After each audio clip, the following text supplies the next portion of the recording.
Hello everyone. Welcome to your easy guide to mastering English for SSC examination. And our today's lecture is practicing comprehension. तो अभी तक हम लोगों ने reading comprehension के बारे में काफी बातें करी, काफी ज्ञान बटोरा आप लोगों ने, और अब जरूरी है कि वो ज्ञान किसी इस्तेमाल में लाया जाए। तो अब हम कोशिश करेंगे कि अब हम रीडिंग कॉम्प्रिहेंशन के कुछ क्वेश्चन सॉल्व करें। सो इस लेक्चर में we will together solve the questions. हम कॉम्प्रिहेंशन पढ़ेंगे और देखेंगे कि उन्हें सॉल्व कैसे करना है। पर मैं आपसे ये नहीं एक्सपेक्ट करूंगी कि आप इसको टीवी सीरियल की तरह बैठ करके देखें और मैं यहाँ पे कॉम्प्रिहेंशन सॉल्व कर रही हूँ। ऐसा बिल्कुल नहीं करना है, क्योंकि एग्जाम तो आपको देके आना है ना। तो आपको वो रूल्स इस्तेमाल करने में आ रहे हैं या नहीं आ रहे हैं, ये आपको डिसाइड करना है। तो इसलिए आई विल एक्सपेक्ट कि जब हम कॉम्प्रिहेंशन पे जब मैं रीड कर रही हूँ, तो आप वीडियो वहां पॉज करें और अपने आप कोशिश करें वो रीडिंग कॉम्प्रिहेंशन और उसके क्वेश्चन सॉल्व करने की। और आप देखें कि आपकी वो एक्यूरेसी और स्पीड बन रही है या नहीं बन रही है। अगर आप एक बिगनर हैं तो स्पीड के लिए उतना मत परेशान होइएगा, अभी एक्यूरेसी पे जोर दीजिएगा।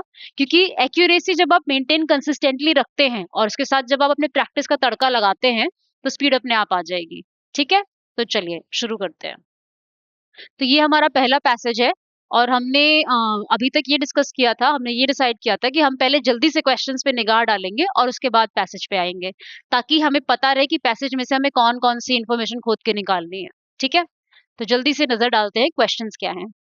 What does the term multiphyletic group mean in the context of algae? तो multiphyletic group, जैसे ये वर्ड दिखेगा, ये फ्रेज दिखेगा, हमको तुरंत समझना है कि हमारा आंसर इज अराउंड। अगला क्वेश्चन है, which statement accurately describes vascular plants based on the information in the passage? तो vascular plants के बारे में जहां भी बात हो रही होगी, तुरंत हमें इस पे ध्यान देना है। According to the passage, which is the main pigment in the algae for photosynthesis? अब देखिए, आप लोगों ने सबने जीएस वगैरह पढ़ी है, इस तरह के क्वेश्चन में बहुत चांस है कि आपको मतलब पता ही हो कि आंसर क्या है। क्लोरोफिल होता है। बट यहाँ पे कोशिश करना कि अभी आंसर मत करो। अब देखिए, अगर आपके पास कुछ ही सेकंड्स बचे और एकदम पेपर खत्म ही हो गए, तब तो क्लोरोफिल मार्क कर दो। बट अगर आपके पास आप नॉर्मल पैसेज करने की स्थिति में और आप अपने प्रॉपर टाइम को फॉलो करते चल पा रहे हैं, तब इट वुड बी बेटर कि आप पैसेज पे जाएं और उसके बाद करें। ऑल्दो इस केस में क्योंकि ये एक फैक्चुअल चीज है, तो इट इज क्वाइट लाइकली कि कुछ और मतलब 90% सर्टेन है कि क्लोरोफिल ही होगा। बट वो 10% का भी अगर आप समय दे सकते हैं तो परफेक्शन हो जाएगा। अगर आप, और वैसे भी आप पैसेज तो पढ़ेंगे, तो आप पैसेज पढ़ने के बाद ही इसको मार्क करिएगा। But pretty much chlorophyll is the answer, 90% sure है। ठीक है, बट कई बार एकदम वो फैक्चुअल, इतनी बैंग ऑन फैक्चुअल चीज नहीं होती है, तो वहां पे थोड़ा खेल हो जाता है कि आपको लगता है कि हाँ ये आंसर होगा, बट आंसर कुछ और हो जाता है। ये तो एक लाइन का फैक्ट है। मान लीजिए मेन पिगमेंट की बात करिए, उसने क्लोरोफिल की जगह किसी और पिगमेंट के बारे में पैसेज में बात की हो, क्लोरोफिल की बात ना की हो, क्योंकि हो सकता है कुछ और भी पिगमेंट्स होते होंगे जो फोटोसिंथेसिस में मदद करते हैं। तो इसलिए ये थोड़ा सा कॉशियस रहने की जरूरत है। इस पैसेज में क्या पता किसी और पिगमेंट की भी बात की गई हो। तो अगेन दो कंडीशन है, अगर टाइम बिल्कुल भी नहीं है और क्वेश्चन छोड़ने की नौबत आ जाएगी अगर पैसेज पढ़ने गए, तब तक क्लोरोफिल मार्क कर देना। बट अगर टाइम है और नॉर्मल पे चल रहे हो, तो पैसेज पे नजर मारने के बाद ही क्वेश्चन मार्क करना। ठीक है, क्योंकि कभी कभी ये ट्रैप पॉइंट भी बन जाता है। ठीक, what is the central theme of the passage? तो सेंट्रल थीम तो पढ़ने के बाद ही हम समझ पाएंगे। ठीक है, so these were all the questions. अब जल्दी से अपने पैसेज पे नजर डालते हैं। Algae are photosynthetic creatures that have pigments that aid in photosynthesis such as chlorophyll. अब पिगमेंट वर्ड के ऊपर क्वेश्चन था, तो पिगमेंट आपके दिमाग में ऑलरेडी होना चाहिए कि जैसे आपने पिगमेंट वर्ड पढ़ा, आपको पता होना चाहिए कि यहाँ के अराउंड एक क्वेश्चन था और उसका आंसर यहीं कहीं होगा। तो जैसे ही क्लोरोफिल आया, अब आपको आशीर्वाद है, जाइए क्लोरोफिल मार्क करिए, वो आपका आंसर है। ठीक है, या फिर क्या कहते हैं, आप क्वेश्चन पे तुरंत जा सकते हैं या फिर आप रुक सकते हैं, अगर मेमोरी में रख पाए तो इट्स बेटर कि आप क्वेश्चन पे जाएं और मार्क कर दें, काम खत्म। क्योंकि कई बार ना वहां पे नर्वस एनर्जी में ना बहुत ऊपर नीचे हो जाती है इन्फॉर्मेशन। तो they do not however have actual, sorry, algae are, हाँ ठीक है, एल्गे की बात हो रही है, वो बीच बीच में बात करने में ना फ्लो डिस्टर्ब हो जाता है। So algae are photosynthetic creatures that have pigments that aid in photosynthesis such as chlorophyll. तो algae के पास कई सारे pigments होते हैं। पिगमेंट एक तरह का केमिकल टाइप की चीज समझ लीजिए, जो फोटोसिंथेसिस यानी खुद का खाना बनाने में मदद करते हैं। उनमें से एक पिगमेंट है chlorophyll. They do not, however, have actual stems, roots or leaves found in vascular plants. Again, vascular plants शब्द यूज हुआ था आपके क्वेश्चन में। क्या क्वेश्चन था, आप जल्दी से नजर मारना चाहें तो? आपने अगर प्रैक्टिस की तो आपको पता होगा, पूछ रहा था कि वेस्कुलर प्लांट इनमें से कौन सा नहीं है, या फिर वेस्कुलर प्लांट्स के बारे में क्या, कैसे इसको डिस्क्राइब किया गया है। तो आप तुरंत यहाँ आएंगे और अपना क्वेश्चन देख लेंगे. Which statement accurately describes vascular plants based on the information in the passage? Vascular plants lack stem, roots और leaves. Vascular plants are unicellular in structure, ऐसा तो नहीं है. Vascular plants have true stems, roots, leaves unlike algae. और algae and vascular plants share the same morpho anatomical characteristics. तो आपका answer C सही लग रहा है यहाँ पे.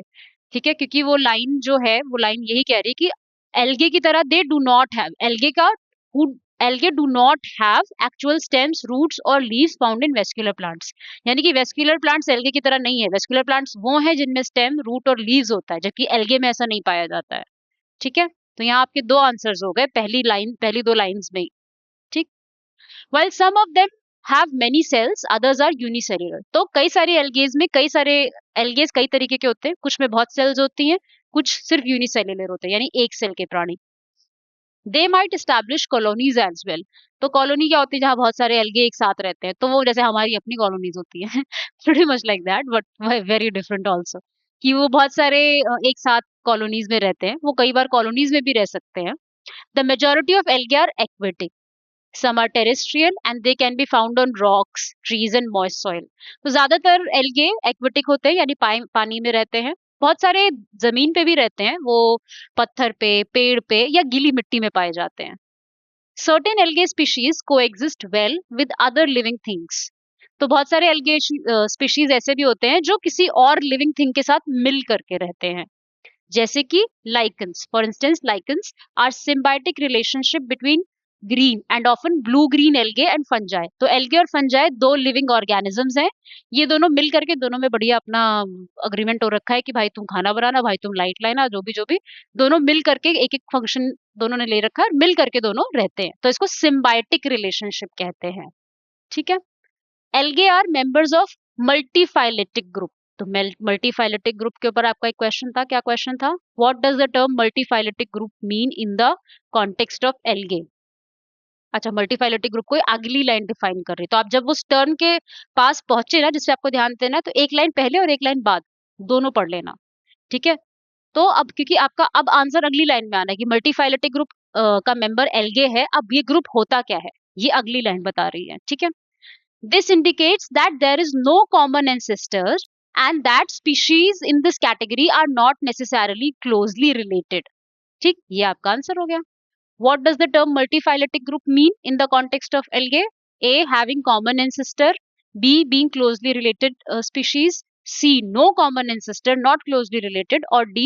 Having diverse morphoanatomical characteristics. I think you know the answer. Option C. Where was I? Yeah.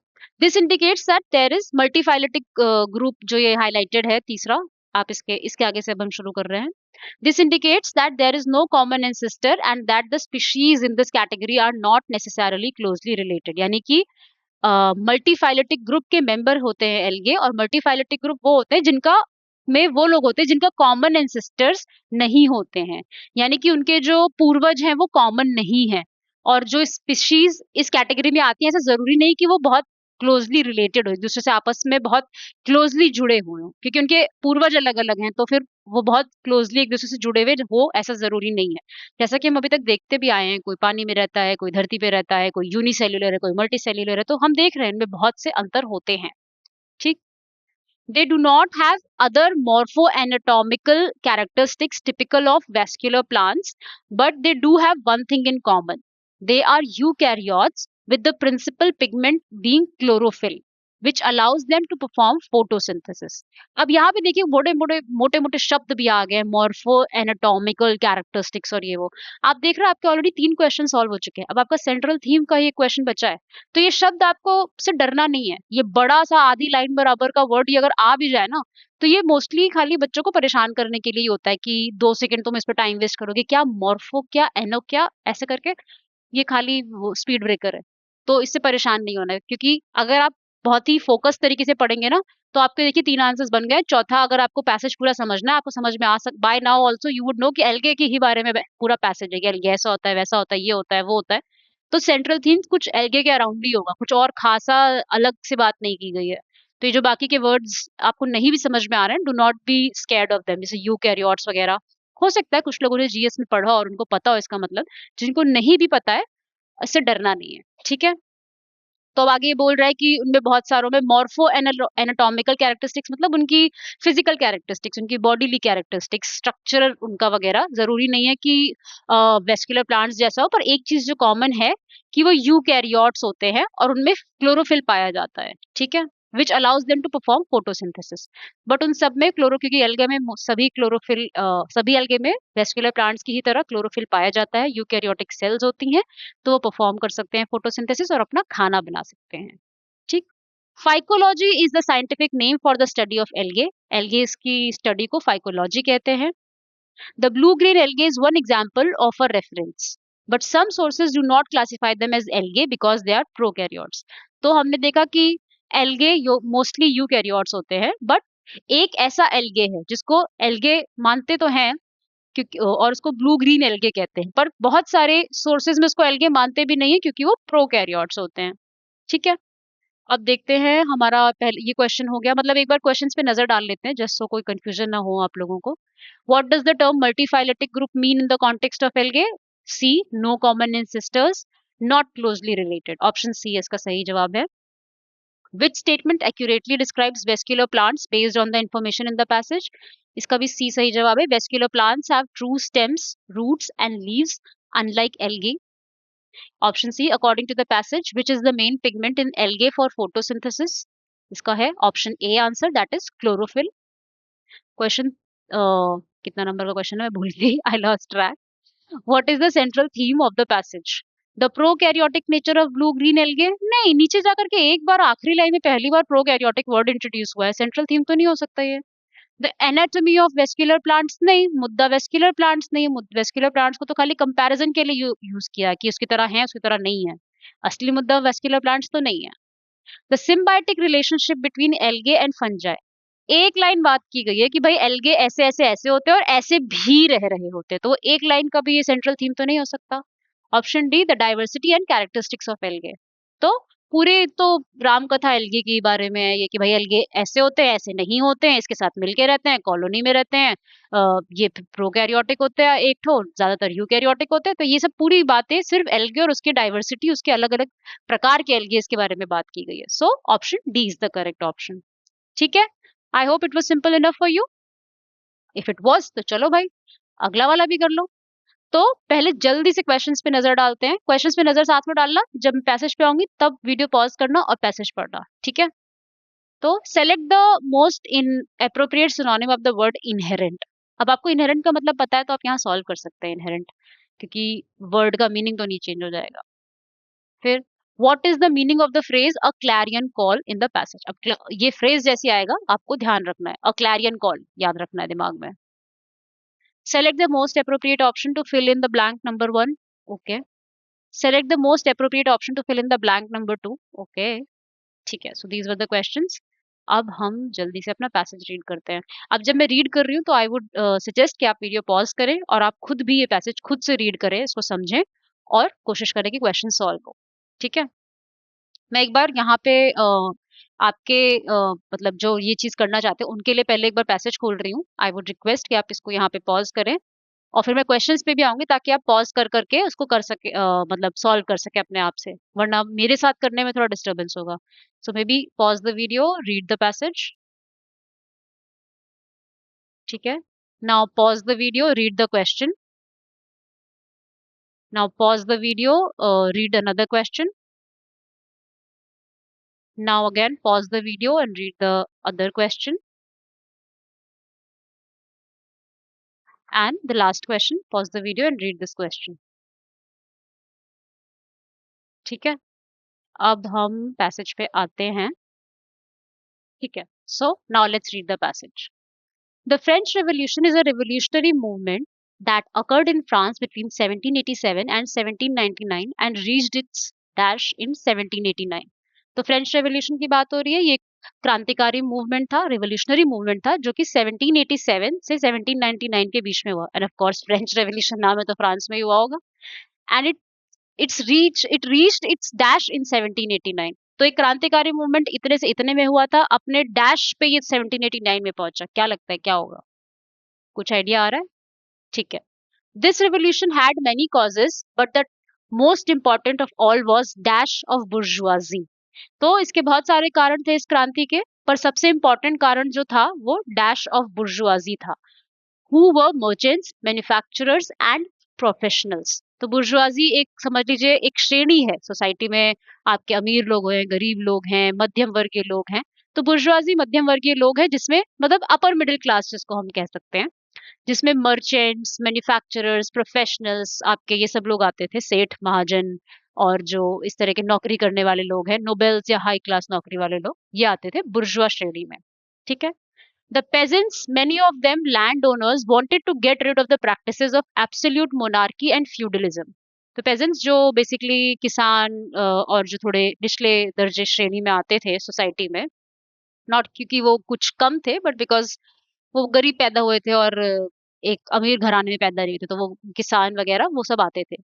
तो ये सब लोग चाहते थे कि जो ये बुर्जुआ और जो ये मोनार्की, जो राजा महाराजा वाला जो पूरा क्लास है, इनके जो शोषण है उससे मुक्ति पाना चाहते थे।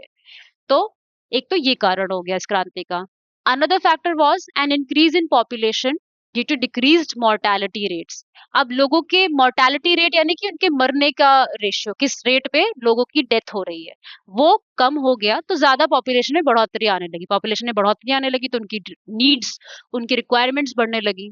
तो अब उस हिसाब से रिसोर्सेज नहीं थी, और ये अमीर लोग मैक्सिमम रिसोर्स तो अपने पास ही रख लेते थे, टैक्स वगैरह देते नहीं थे।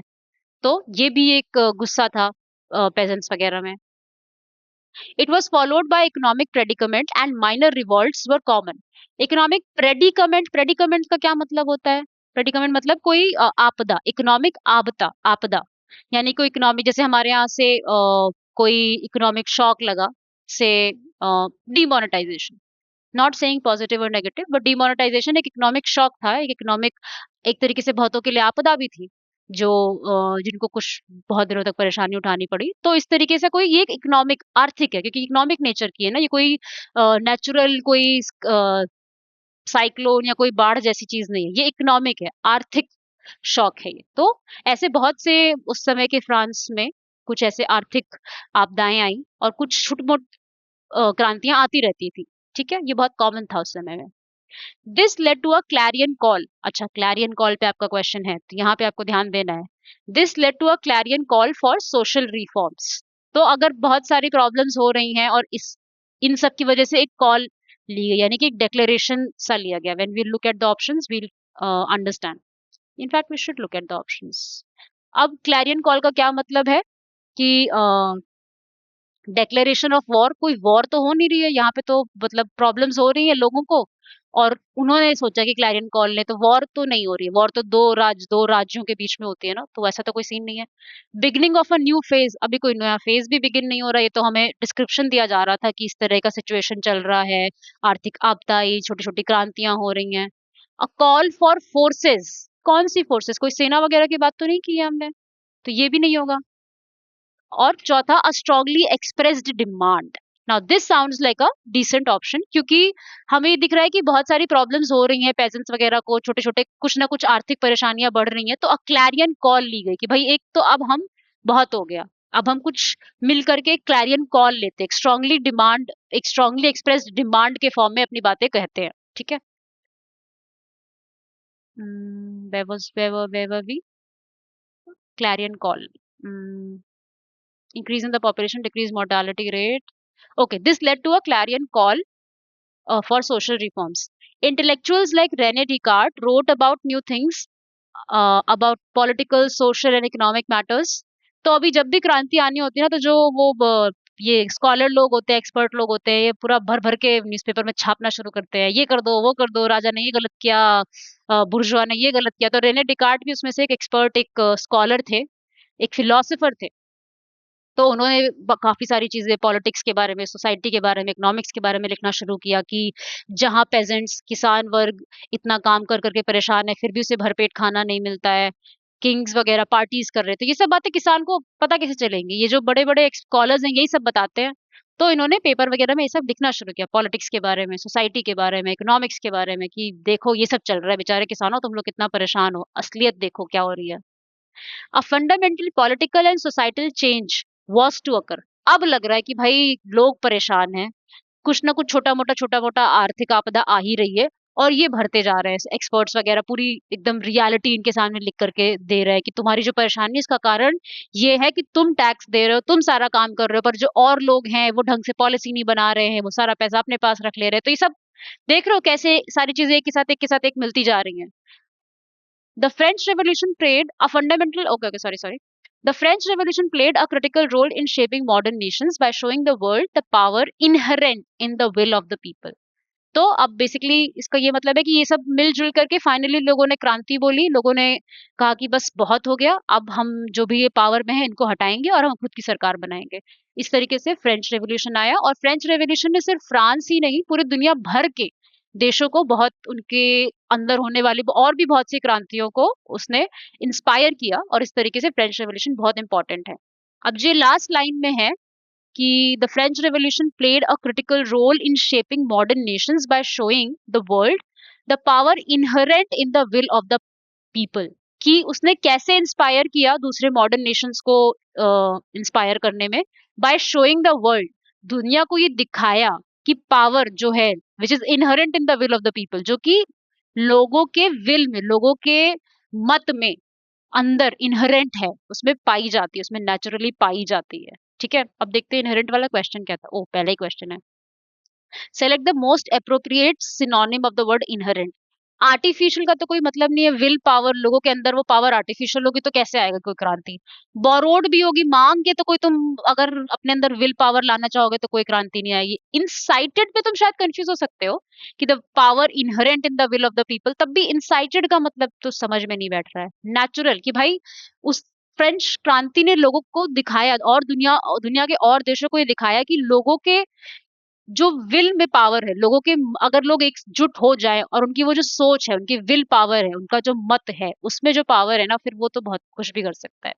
ठीक है, तो the right option will be natural.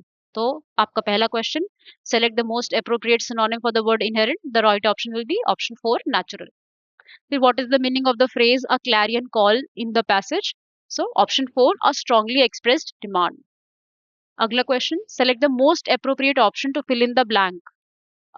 First fall, second pinnacle, third foundation, या फोर्थ मिडिल। तो ब्लैंक वन में ये कह रहा था कि फ्रेंच रेवोल्यूशन इतने से इतने ईयर में आया, और इस ईयर में अपने डैश पे था, यानी अपने चरम पे था ना, कि भाई इतने से इतने चल रहा था और इस ईयर में अपने चरम पे था। तो चरम वर्ड का मतलब है पिनेकल, अपने हाईएस्ट पॉइंट पे था, that is pinnacle. So option 2 pinnacle. Now select the most appropriate option to fill in the blank, blank number 2। Blank number 2 क्या था, मैं भूल गई। This revolution had many causes, but the most important of it of all was dash of bourgeoisie, कि इस revolution के बहुत से causes थे, उसमें सबसे important क्या था, dash of bourgeoisie। कुछ बुर्जुआजी का कोई एक चीज सबसे बड़ा cause था। किलिंग ऑफ बुर्जुआजी, बुर्जुआजी के मरते तो नहीं नजर आ रहे हमें। सेकेंड हैंकरिंग, अभी छोड़ते हैं। थर्ड सॉरो, सॉरो मतलब दुख, बुर्जुआजी का दुख तो बिल्कुल भी नहीं था, दुखी तो पेजेंट्स थे, परेशान तो वो थे। जॉय ऑफ बुर्जुआजी, बुर्जुआजी कोई खुश, उनकी खुशी से क्यों क्रांति आएगी। तो अगर तुमको सेकेंड हैंकरिंग का मतलब नहीं भी पता है, किलिंग, जॉय और सॉरो तो वैसे ही नहीं बैठ रहा है, तो अपने आप ही सेकेंड ऑप्शन बैठ गया, अगर तुम्हें हैंकरिंग का मतलब नहीं भी पता है। ठीक है, तो इस तरीके से अगर कोई क्वेश्चन नहीं भी आ रहा है तो तुरंत उस पर गिव अप मत कर देना। ठीक है, हैंकरिंग होता है कि मतलब उनका एक तरीके से गलत व्यवहार, एक तरीके से सॉर्ट ऑफ समझ लो। ठीक है, तो वो हो गया आपका। तो ये इसीलिए मैं बोलती हूँ प्रेजेंस ऑफ माइंड एग्जाम में बहुत बहुत इंपॉर्टेंट है। तुमको अगर कुछ भी नहीं समझ में आ रहा ना, तुम दिमाग अपना बस एक्टिव रखो, तुमको समझ नहीं आएगा तुम कब और कैसे आंसर तक पहुंच गए। मतलब ये लाइक 70% ऑफ द टाइम्स ये मैंने देखा है कि एग्जाम टाइम में बहुत मैटर करता है। कि कई बार ऐसा होता है कि कई सारे बच्चे जो मॉक्स वगैरह में बहुत अमेजिंग परफॉर्मेंस दे रहे हैं, बट एग्जाम में इतने नर्वस हो गए कि बिल्कुल दिमाग ही नहीं चल रहा, और परफॉर्मेंस उनकी काफी खराब हो गई। ठीक है, चलिए अब एक ये लंबा सा पैसेज, इसके साथ हम अपना ये वीडियो एंड करेंगे, तो जल्दी से पैसेज को करेंगे, और उसके पहले हम जल्दी से क्वेश्चंस देखेंगे। Why did Einstein refuse to eat? भाई आइंस्टीन ने खाना खाने से मना क्यों किया, ये हम पैसेज पढ़ के समझेंगे। Select an appropriate title for the passage, तो ओके ठीक है, पैसेज पढ़ के ही समझ में आएगा। What is the central theme of the passage, ये भी पैसेज पढ़ के ही समझ आएगा। Antonym of the word set from the passage, ठीक है, okay, so these are all the questions. अब हम जल्दी से पैसेज पढ़ते हैं, थोड़ा लंबा है ये पैसेज, बट ये प्रीवियस ईयर क्वेश्चन का है, क्वेश्चन पेपर से है, तो ये मैंने नहीं बनाया है इतना लंबा, ठीक है। So blame the test makers. Let's see what the passage says. The sage of science, Einstein, was sitting in a depressive and pensive mood one evening. तो sage of science मतलब साइंस के महारथी आइंस्टीन एक दिन बड़े ही depressed और pensive mood में बैठे थे। पेंसिव मतलब बहुत ही थॉटफुल सी अवस्था में और थोड़े से सैड और थिंकिंग स्टेट में, ठीक है। His eyes were brimming with tears.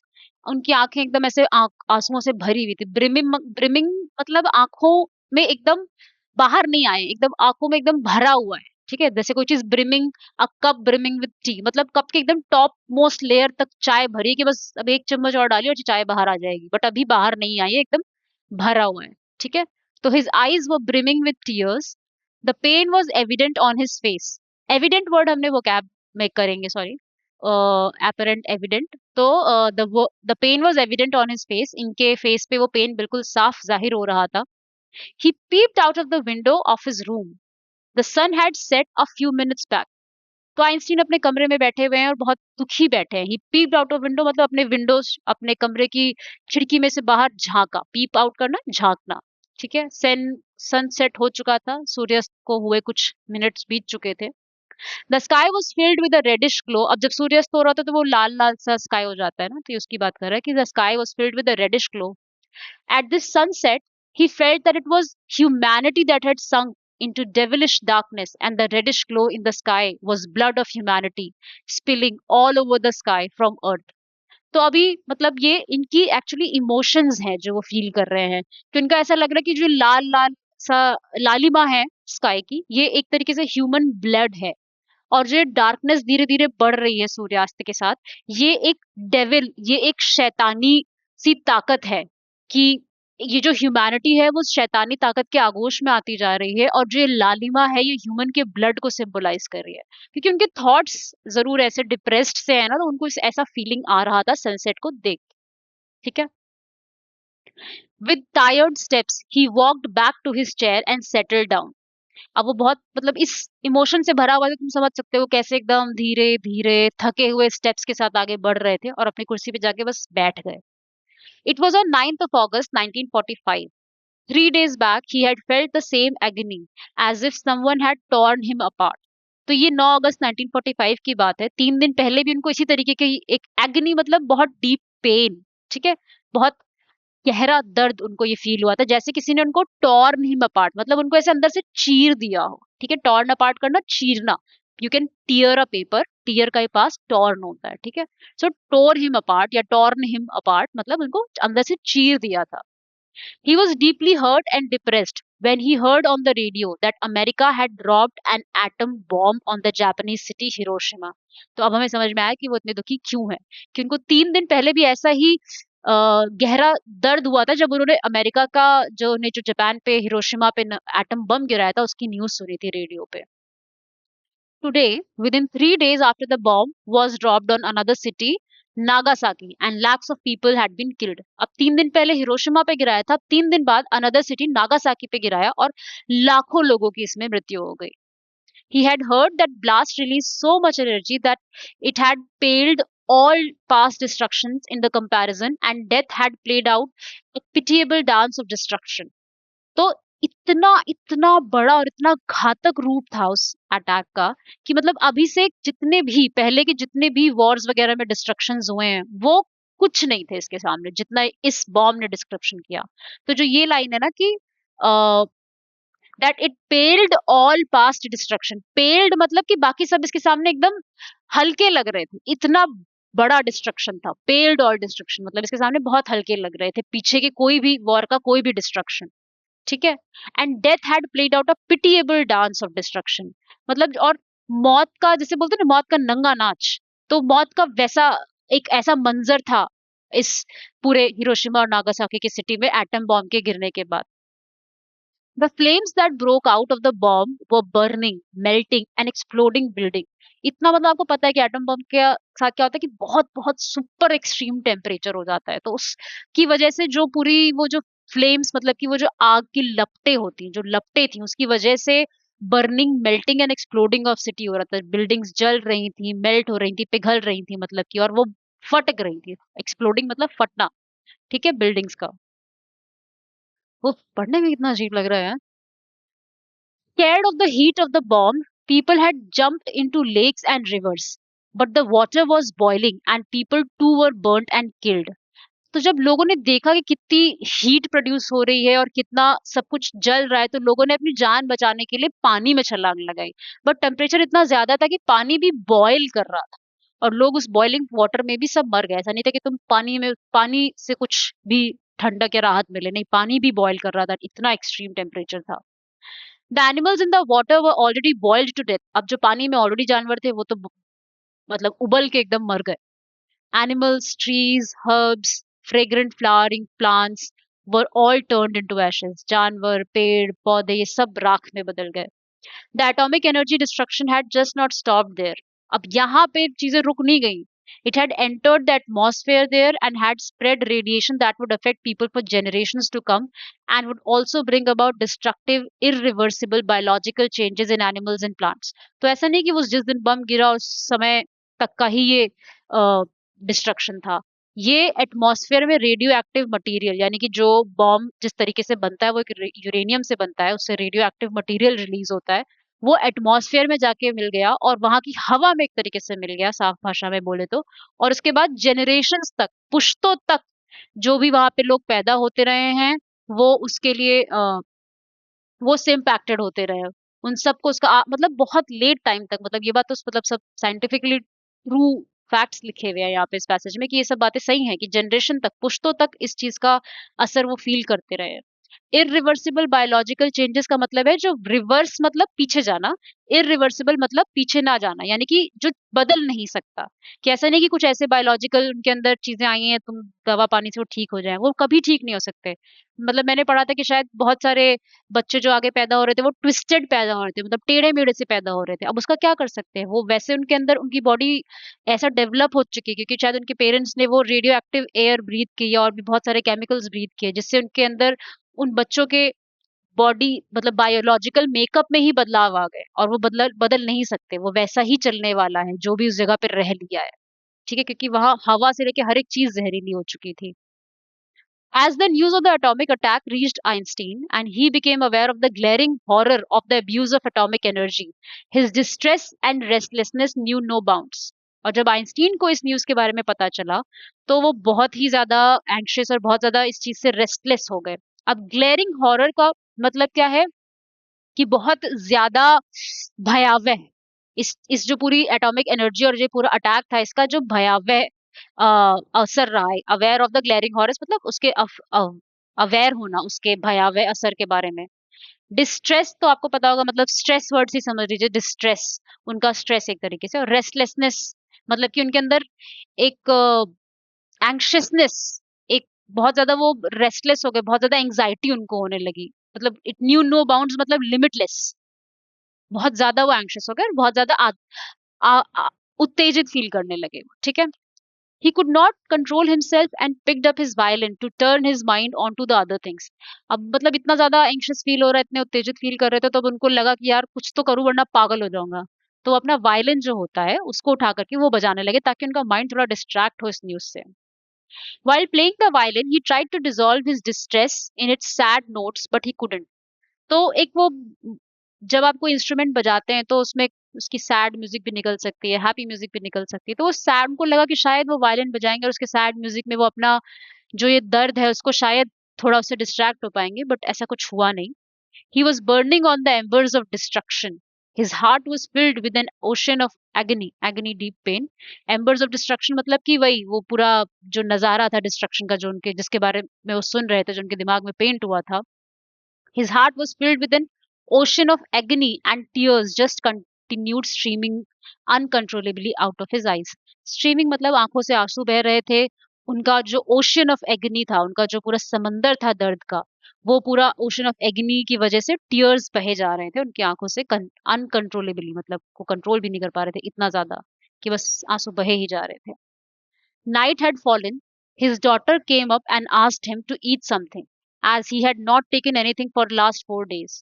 अब रात हो चुकी थी, उनकी बेटी ने आया आया और उनको बोला कि आप कुछ खा लीजिए, आप 4 दिन हो गए आपने कुछ नहीं खाया। His voice was restrained and he said, I don't feel like eating. अब आपका पहला क्वेश्चन है कि वो 4 दिन से खाना क्यों नहीं खाया था, तो आपको यहाँ पे ध्यान देना है। अभी तक तो चलिए आपको लग रहा होगा कि शायद फिलोसफी साइंस और फैक्ट चल रहा है तो ध्यान दिए बिना चल जाएगा, बट अब आपके क्वेश्चन का आंसर इस पार्ट में है। He could not sleep, I don't feel like eating, he could not sleep that night. तो वो खा तो नहीं ही पा रहे थे 4 दिन से, और उस रात वो सो भी नहीं पाए। Lying down, he was thinking how he had drawn the attention of the then American President Roosevelt towards the destructive powers of an atomic bomb. फिर उनको याद कर रहे थे कि उन्होंने जो उस समय के अमेरिकन प्रेसिडेंट थे रूजवेल्ट, जिन्होंने बेसिकली ये अटैक के लिए मतलब ऑर्डर्स भी दिए थे, कैसे उनको उन्होंने आइंस्टीन ने रूजवेल्ट को इस एटम बॉम्ब के डिस्ट्रक्टिव पावर्स के बारे में आगात कराया था। He had thought that this would be used to scare Hitler and put an end to the barbarism that Hitler was up to. तो उन्होंने ये क्यों कराया था? इसलिए नहीं कि तुम इसको किसी देश के ऊपर इससे अटैक कर दो और उसके बाद वहां के इनोसेंट लोगों को, वहां के बेचारे लोगों को मार दो, अपने खाली अपने ईगो के मसाज के लिए, अपने अपने आप के लिए जंग जीतने के लिए। उनको लगा था कि ये बताओ कि देखिए ये एक एटम बम है, ये बहुत ही पावरफुल चीज है, इसके इस्तेमाल से हम हिटलर को डरा सकते हैं और उसके बाद उसने जो लोगों को मार रहा है, वो जो गलत काम कर रहा है उस पे रोक लगा सकते हैं। ठीक है, बारबेरिज्म ऑफ हिटलर मतलब क्रूएलिटी ऑफ हिटलर, क्योंकि हिटलर भी आपको अगर याद हो तो कंसंट्रेशन कैंप्स वगैरह इस्टेब्लिश करके ज्यूज को मार रहा था, और आइंस्टाइन खुद भी एक ज्यू था। ठीक है, नॉट दैट कि वो ज्यू था इसलिए कर रहा था, but I think for the humanity भी।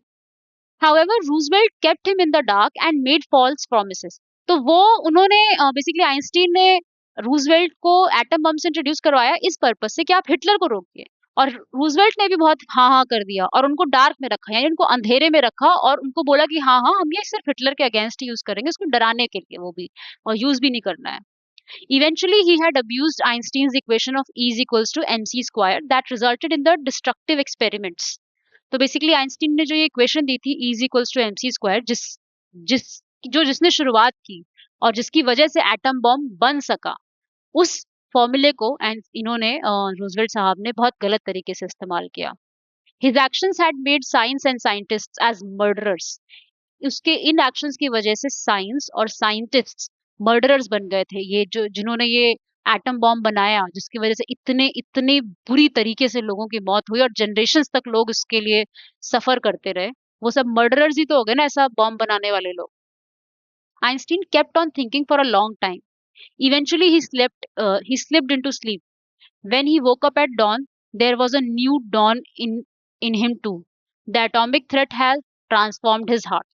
तो बेसिकली वो यही सब सोचते सोचते सो गए, सो के उठे तो वो अपने अंदर से जैसे बदल चुके थे। एटॉमिक थ्रेट जो बेसिकली था उसकी वजह से वो भी अपने अंदर से बदल चुके थे। अब मतलब अब होता है ना कि अब उनको बेसिकली एक झटका लगा और वो अंदर से काफी बदल चुके थे। अब वो बदलाव क्या था ये हमें नहीं बताया पैसेज में, तो बस ये मोटा मोटा आपका पैसेज था। Why did Einstein refuse to eat as he felt happy? आपको इस पूरे पैसेज में कहीं भी आइंस्टीन हैप्पी दिखे? As he felt worried. वर्रिड इंसान तब होता है जब कोई चीज तुम सोच रहे हो, भगवान ये होगा नहीं होगा, कैसे होगा, क्या होगा, यानी वो चीज अभी हुई नहीं है, तब आप वर्रिड होते हो। As he felt guilty. अच्छा देखते हैं। As he felt sick.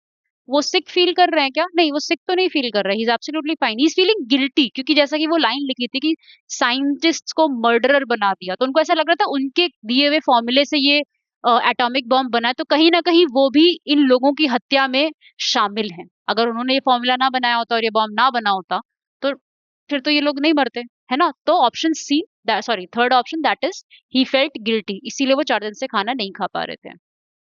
Select an appropriate title for the passage. War and destruction, death in Hiroshima, Einstein and his violin, atom bombs. तो आप शायद पहले और चौथे में कंफ्यूज हो सकते हैं, क्योंकि डेथ इन हिरोशिमा तो मतलब ये तो एक वैसा हो गया ना कि हम ज्यादा बड़ा मुद्दा एटम बॉम्ब्स है। थर्ड हो गया आइंस्टीन एंड हिज वायलिन, मतलब ये तो खाली एक छोटा सा फैक्ट दिया था कि वो इतना परेशान हो गए कि उन्होंने अपना वायलिन उठा लिया अपने माइंड को डिस्ट्रैक्ट करने के लिए। डेथ इन हिरोशिमा भी बस एक पार्ट ऑफ इट है, पूरा नहीं है। तो वॉर एंड डिस्ट्रक्शन और एटम बॉम्ब्स। अब फोर्थ ऑप्शन जो एटम बॉम्ब्स है, बेसिकली एटम बॉम्ब से ज्यादा यहाँ पे आपको देखिए वॉर और डिस्ट्रक्शन के बारे में बताया जा रहा है आइंस्टीन के थ्रू, क्योंकि ये जो डिस्ट्रक्शन है उसका इतना स्केल पे, इतना उसको माइन्यूट तरीके से, उसको बारीकियों से हमें डिस्ट्रक्शंस के बारे में बताया है कि लोग जो बिल्डिंग्स थी वो मेल्ट हो रही थी, लोग पानी में कूद रहे थे। तो आप देखिए कैसे डिस्ट्रक्शन के बारे में बताया गया है। और वॉर के बारे में भी है कि भाई ठीक है, ये वॉर हो रही थी जिसकी वजह से ये हुआ। तो वॉर और डिस्ट्रक्शन ज्यादा इंपॉर्टेंट थीम है रादर देन एटम बॉम्ब्स। तो खाली एटम बॉम्ब ही नहीं, उसकी वजह से डिस्ट्रक्शन किया जा रहा है ना, वो थीम है। ठीक है, तो कई बच्चे फोर्थ में कंफ्यूज हो रहे थे, बट आपको ये ध्यान देना है कि क्या किस लिए पैसेज लिखा गया है। ये पैसेज इसीलिए लिखा गया है, और आइंस्टीन का भी जो पूरा इसमें इन्वॉल्वमेंट है वो यही दिखाया जा रहा है कि कैसे कोई चीज भले ही बनाई गई थी किसी और पर्पस के लिए, बट वॉर में कैसे उसका रूजवेल्ट ने उसका पूरा इस्तेमाल ही बदल दिया। तो वॉर और destruction is the main title. What is the central theme of the passage? Einstein and his life? नहीं, आइंस्टीन की जीवन कथा थोड़े है ये, तो बस आइंस्टीन के थ्रू हमें रूबरू कराया जा रहा है बेसिकली, या आइंस्टीन का इमोशंस हमें इस पार्ट में बताया जा रहा है, बट उसकी लाइफ के बारे में नहीं है ये। Atomic war and it's consequences? Einstein and his love for music? बिल्कुल भी नहीं। आइंस्टीन का लव फॉर म्यूजिक का तो कोई वही नहीं, वो तो खाली माइंड डिस्ट्रैक्ट करने के लिए था, and it didn't help also. Science and it's bad side? बिल्कुल भी नहीं, science and it's bad side तो बिल्कुल भी नहीं है। अब वो तो साइंस साइंटिस्ट ने तो उसको किसी और पर्पस के लिए बनाया था ना, पॉलिटिकल लीडर ने उसको किसी और तरीके से यूज किया था, उसमें साइंस की क्या गलती? ठीक है। अब atomic war and it's consequences, तो बेसिकली एटॉमिक वॉर अगर होगा तो उसके क्या कॉन्सिक्वेंसेस होंगे, कितने किस हद तक लोगों को, मतलब लोग किस बुरी तरीके से वो मरेंगे, और कितने जनरेशन्स तक उसका खामियाजा भुगतना पड़ेगा लोगों को। तो बेसिकली ये है central theme of the passage. Okay okay, oh there was one more word. Select the most appropriate antonym of set from the passage. Stand, get up, rise or level. तो option 3 rise is the correct option. आपको ध्यान देना है कि antonym पूछा गया है, synonym नहीं। ठीक है, कोई चीज सेट होना तो stand up, sorry stand, get up और ये लेवल उसके काफी हद तक साथ में सिनोनिम्स हैं, तो आपका एंटोनिम हो गया rise। ठीक है, तो with this we've come to the end of the passage and this practice session. I hope आपको सॉल्व करने में पैसेजेस मजा आया हो, और थोड़ा दिमाग में बैठा हो कि सॉल्व कैसे करना है, कैसे पैसेज पढ़ना है। अब जैसे लास्ट वाला पैसेज था, ये बहुत लंबा पैसेज था और इसमें बहुत माइन्यूट डिटेल्स दी हुई थी। अब मुझे आपको एक्सप्लेन करना था क्योंकि पैसेज समझना जरूरी है आपके लिए, now that because this was a previous year passage, तो इसलिए। बट आप जब क्वेश्चन सॉल्व कर रहे होंगे ना, तो आपको हर एक माइन्यूट डिटेल समझना जरूरी नहीं है। आप जल्दी जल्दी पढ़ते जा सकते हैं, अनलेस आप कुछ ऐसे पॉइंट पे आए जिस पे आपका क्वेश्चन पूछा गया है। सिर्फ उसी पार्ट पे आप ध्यान दीजिएगा, जैसे बिल्डिंग्स जल गई, ये हो गया, वो हो गया। आपको इतना घुस करके या इस डेट पे ये हुआ, इस समय ये हुआ, ये सब चीजों में आपको अगर नहीं भी समझ में आ रहा, बहुत तेजी से आपको गो थ्रू करना है, क्योंकि इतना लंबा पैसेज था ना, इसमें आपको अब बहुत टाइम जाएगा और क्वेश्चंस थोड़े से ही हैं, और क्वेश्चंस भी इस तरीके के पूछे गए हैं कि आप बिना पढ़े बता नहीं पाएंगे। बट जैसे कि अब मान लीजिए आपके पास टाइम बहुत कम है, तो टाइटल और ये थीम वाला जो पैसेज है, ये आप पहले और आखिरी वाले से भी थोड़ा थोड़ा देखते हैं। लेट्स जस्ट ट्राई, ठीक है, just bear with me for some more time. आप ये शुरुआती पार्ट्स अब मान लीजिए पढ़ेंगे, sages of science, Einstein was sitting in a daze, ये वैसे थोड़ा ट्रिकी है, क्योंकि यहाँ पे जब आप लगभग इसके लास्ट तक पहुंचेंगे ना, फ्लेम्स हैड ब्रोकन आउट और हिरोशिमा नागासाकी, यहाँ पे आपको समझ में आएगा कि भाई आइंस्टीन दुखी हैं, और इस न्यूज को सुनने के बाद दुखी हैं। अब लास्ट में आते हैं। Eventually, he had abused Einstein's equation that resulted in the destructive experiments. His actions made science scientists and science murderers. Einstein kept on thinking for a long time. Eventually, he slipped into sleep. Da da da. तो आपको शुरुआती lines पढ़ के और ये आखिरी के lines पढ़ करके थोड़ा समझ में आ रहा है कि कुछ तो भी ये एटॉमिक बॉम्ब्स और उसकी बात हो रही है। तो आप यहाँ पे थोड़ा दिमाग लगा के वॉर और डिस्ट्रक्शन तक पहुंच सकते हैं टाइटल के लिए। बट यहाँ पे it will be a genuine confusion अगर आप एटम बॉम्ब से कंफ्यूज भी हो जाएं तो। बट फिर भी यहाँ इसके लिए भी एक ट्रिक बता दूं, तो जितना ब्रॉड होगा ना आपका टाइटल, उतना बेहतर होगा। अब जैसे एटम बॉम्ब काफी नैरो है, एटम बॉम्ब की टाइटल तब होता है जब एटम बॉम्ब क्या होते हैं, कैसे होते हैं, क्या केमिकल फॉर्मूला, इस तरीके से बॉम्ब्स के बारे में ही बात की जा रही होती। यहाँ वॉर और डिस्ट्रक्शन ज्यादा थीम, बड़ा थीम है, तो ब्रॉड होना चाहिए। जैसे अगर आप इन दोनों में कंफ्यूज है, तो जो ज्यादा ब्रॉड, ज्यादा बड़ा आपको लग रहा है दोनों में से जिसका डोमेन है ना, वो वाला ऑप्शन चूज करिए। तो अगर आप ये दोनों क्वेश्चन चाहें तो आप खाली पहला और आखिरी, बट ये सब चीजें पता है, ये स्किल आती है जब आपने बहुत प्रैक्टिस कर रखी है उसके बाद, वरना आपके पास उतनी प्रैक्टिस अगर नहीं होती ना, तो कंफ्यूजन का स्कोप बढ़ जाता है। तो इसलिए ये याद रखना कि बहुत प्रैक्टिस कर रखी है, तो तुम इसकी भी प्रैक्टिस कर लो। अब जैसे हमने सॉल्व कर लिया ना, अब हम शुरुआती और आखिरी पढ़ करके इसको समझ सकते हैं। तो ये अभी शॉर्टकट्स के चक्कर में मत पड़ना। शॉर्टकट्स इसलिए बता रही हूँ क्योंकि कई बार ऐसा होता है कोई क्वेश्चन सॉल्व करने में टाइम लग गया, कुछ हो गया, टाइम नहीं है, तभी ये काम करना है। और ऐसे ही ये वाला भी जो है सेंट्रल पैसेज वाला, आइंस्टीन एंड हिज लाइफ या फिर एटॉमिक वॉर, अब हिज लव फॉर म्यूजिक तो बिल्कुल नहीं लग रहा। Science and it's bad side भी थोड़ा डाउट दे सकता है आपको, बट थोड़ा मतलब अगर आप समझ जाएंगे, बीच की भी एक आध लाइन पे सरसरी निगाह डाल लेंगे तो आपको समझ में आ जाएगा कि science and it's bad side भी नहीं है। ये ऑप्शन 2 ही होगा। ठीक है, ये वाला थोड़ा-सा ट्रिकी था तो इसलिए इसमें उतना ढंग से नहीं लिखा, वरना बट फिर भी थोड़ा दिमाग से आप ये कर सकते हैं सेंट्रल थीम और टाइटल वाला क्वेश्चन थोड़ा-थोड़ा पढ़ के भी, क्योंकि बहुत लंबा पैसेज था ये, बहुत टाइम बहु पैसेज था ये। तो इसलिए इसको बहुत माइन्यूटली समझने की कोशिश नहीं करनी है, मोटा-मोटा समझ के, but it was very easy also, पूरी कहानी जैसा था, बहुत जल्दी रीड हो जाता। ठीक है, तो वो वही है, अब ये टैक्टिक्स जब आपने प्रैक्टिस की ना तभी एग्जाम हॉल में दिमाग चलता है कि यहाँ पे जल्दी से ये कर लो, यहाँ पे जल्दी से ये कर लो, टाइम बचा लो, एक्यूरेसी कर लो, ये वो। ठीक है, तो okay, thank you so much for your time and your patience. इसके साथ अब हम अपना लेक्चर एंड करते हैं और अब हम नेक्स्ट लेक्चर में मिलेंगे, हम वोकैबुलरीज शुरू करेंगे। Okay, see you, bye bye.